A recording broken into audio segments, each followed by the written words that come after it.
다음은 국어 기능 영역과 문법 영역에서 남북한 교과를 비교해 보도록 하겠습니다. 국어 기능 영역에서 한정적인 영역의 읽기 교육을 강조를 합니다.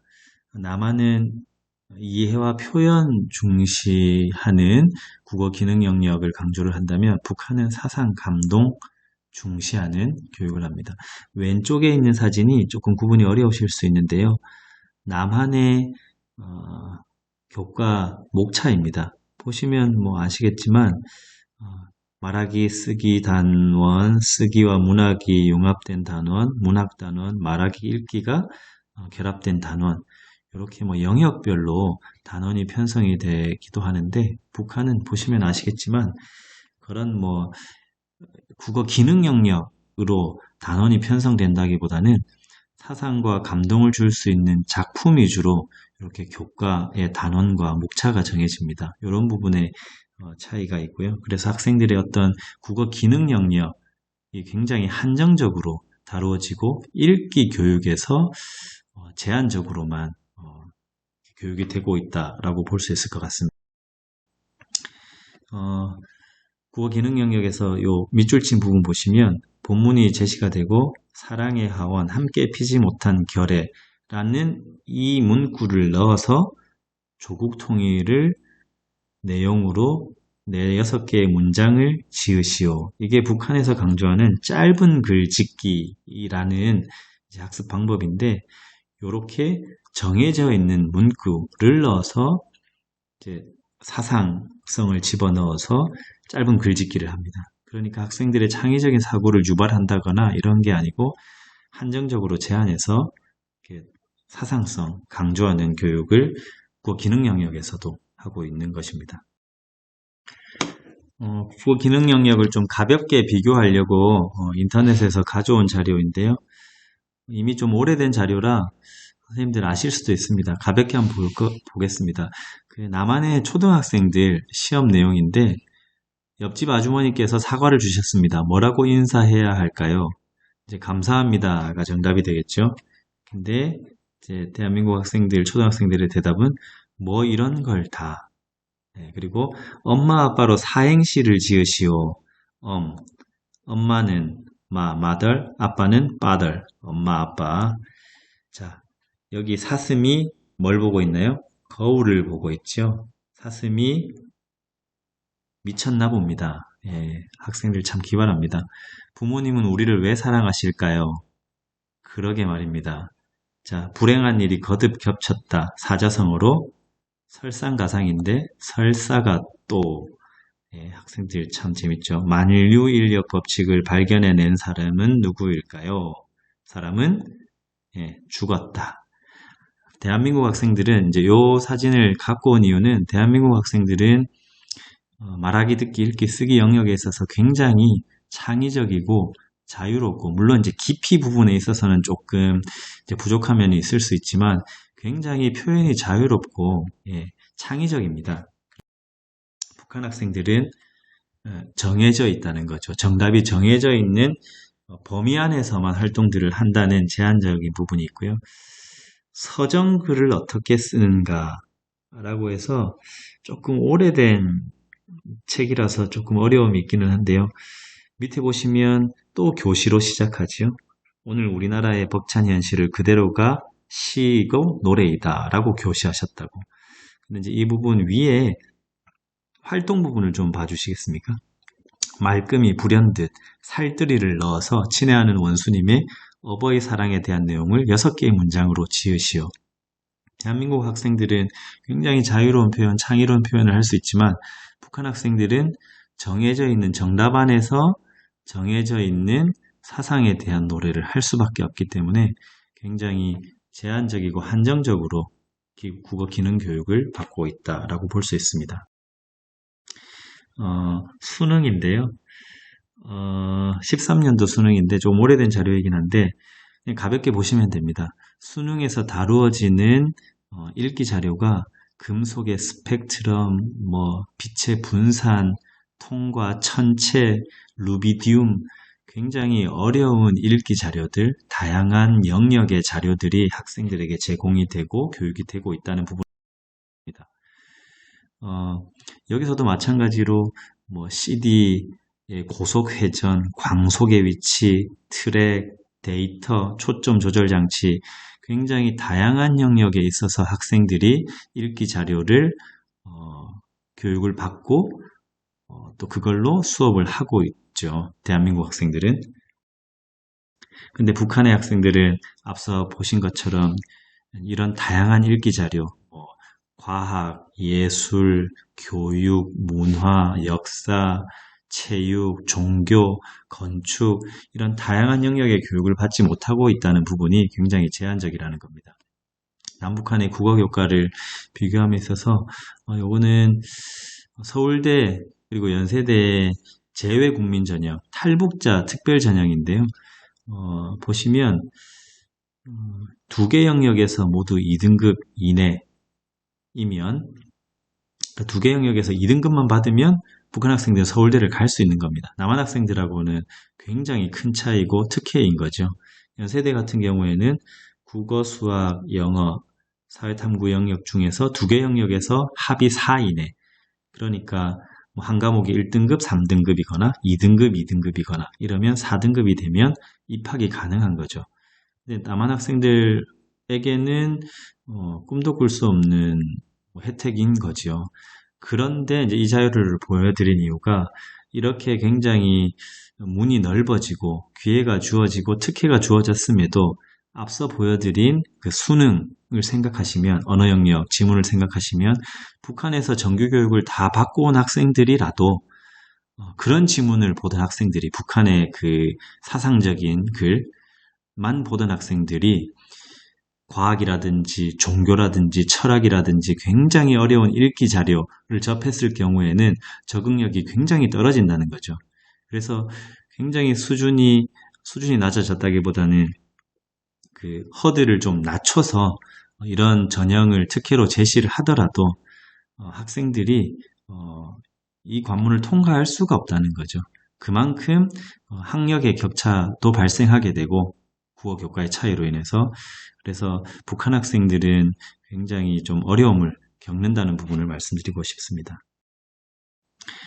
그래서 제가 여명학교에 근무할 때 고등중학교를 졸업한, 그러니까 고등학교까지 졸업한 학력에 있는 학생들, 그리고 대학교를 실제로 북한에서 다니다가 온 학생들을 테스트를 해봤습니다. 수능 시험을 쳐봤는데요.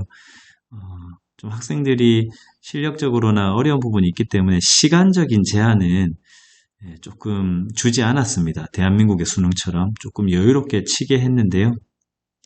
평균 정답률이 50문항 중에 25문항, 딱 50점 정도가 그 반의 평균 점수였고요. 최고 점수는 30문항, 50문항 중에 30문항, 60점 정도.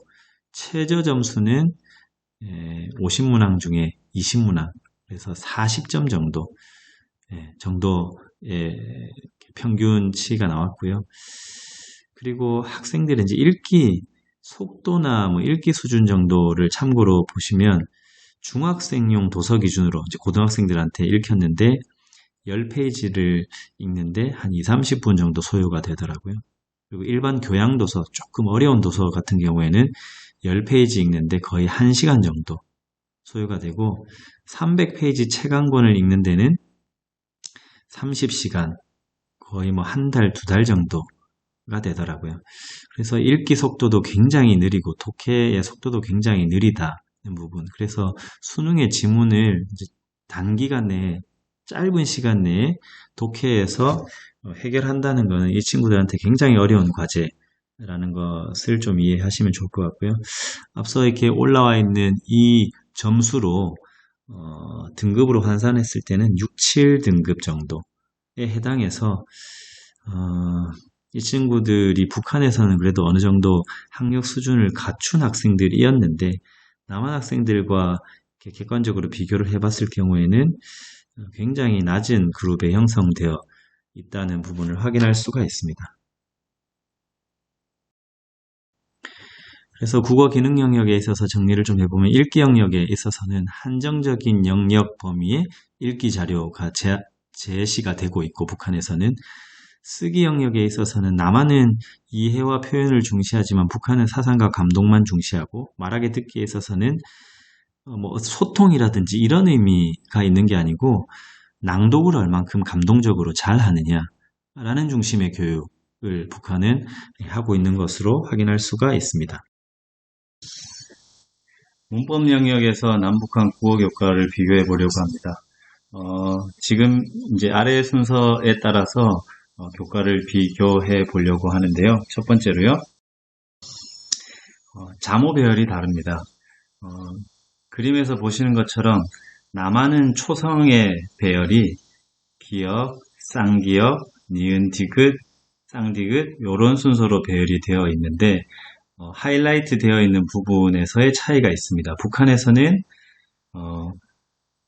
초성이 기역, 니은, 디귿, 리을 이렇게 되어 있고 겹자음이 제일 마지막으로 배열이 되어 있고요.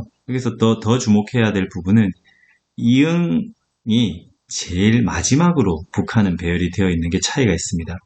그런데 이제 결의말 큰 사전이라고 해서 선생님 들어보신 분도 있으실 수 있는데 2005년도부터 남한의 국어학자들과 북한의 국어학자들이 1년에 2번 정도 정례적으로 모여서 통일 이후에 사용할 사전을 통합된 통일된 사전을 편찬하는 작업이 이루어지고 있었는데요. 19년에 사전 편찬을 목적으로 했었지만 이제 이명박 박근혜 정부 들어서면서 북한과의 관계가 좋지 않아져서 이제 그런 정례적인 사전 편찬 작업은 못 이루어지고 있는 상태이긴 하지만 그래도 많은 부분 좀 진행이 된 부분 중에 하나이고요.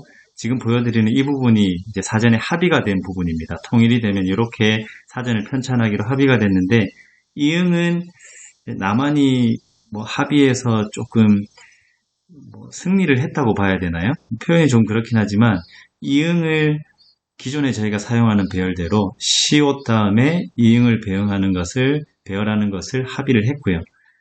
그리고 겹자음은 제일 마지막으로 이제 배열하는 북한 쪽에 사용법을 차용을 하기로 이렇게 합의가 됐고요. 중성 부분도 이제 차이가 있는데요. 하이라이트 보여지는 것처럼 이제 이런 중성에서 이런 차이가 보여지고요. 눈으로 확인하시면 될 것 같습니다. 그리고 종성 부분에 있어서도 끝에 나는 자음으로 말의 리을, 힘의 미음과 같은 것인데 남북의 종성 배열 순서는 쌍기읍, 쌍시옷에서 차이가 납니다. 결의말 큰 사전에서는 초성, 종성의 배열에서 호점을 앞에 두고 그 뒤에 겹점을 배열하기로 합의를 한 상태입니다. 그리고 자모를 부르는 이름도 다른데요. 남한에서는 기역, 그 다음에 디귿, 시옷 이렇게 차이 있는 부분만 언급하겠습니다. 저희가 부르고 있지만 북한에서는 기읍, 디귿, 시읒 이렇게 읽기로 했는데 남북이 합의한 바로는 북한의 방법대로 동일하게 기역, 니은, 디귿, 리을 이렇게 읽는 것으로 합의가 된 상태입니다. 그리고 자모의 이름에 있어서도 쌍기역, 쌍디귿, 쌍시옷에서 차이가 있었는데 쌍기읍, 쌍디읒 이런 식으로 합의가 된 상태입니다.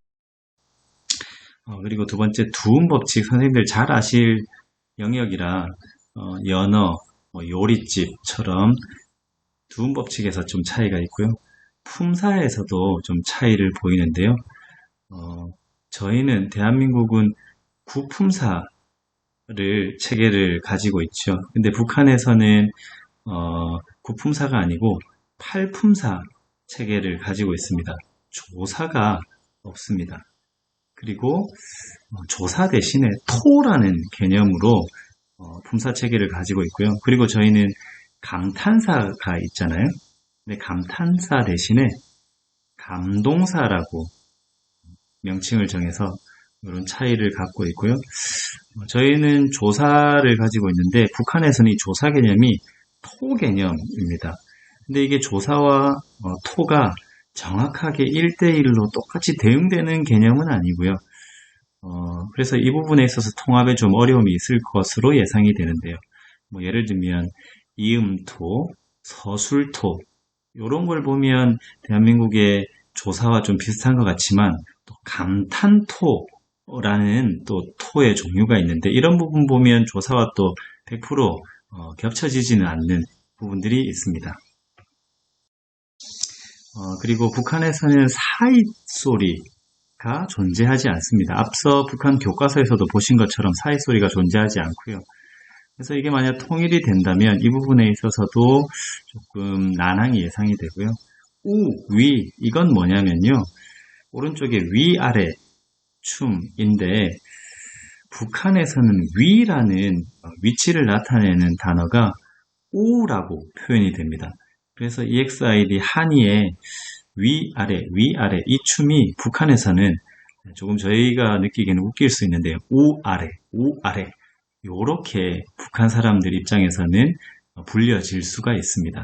그리고 띄어쓰기라고 했는데요. 왜 일부러 제가 띄어쓰기라고 했냐면 어미 대신에 여를 썼던 것을 북한 교과서에서 확인할 수 있었는데요. 띄어쓰기, 어쓰기 그 부분도 차이가 있고 실제로 이제 띄어쓰기에도 차이가 있습니다. 교과서에서 확인하신 것처럼 의미 단위로 띄어쓴다는 것이 남한과 좀 큰 차이를 보이고 있죠.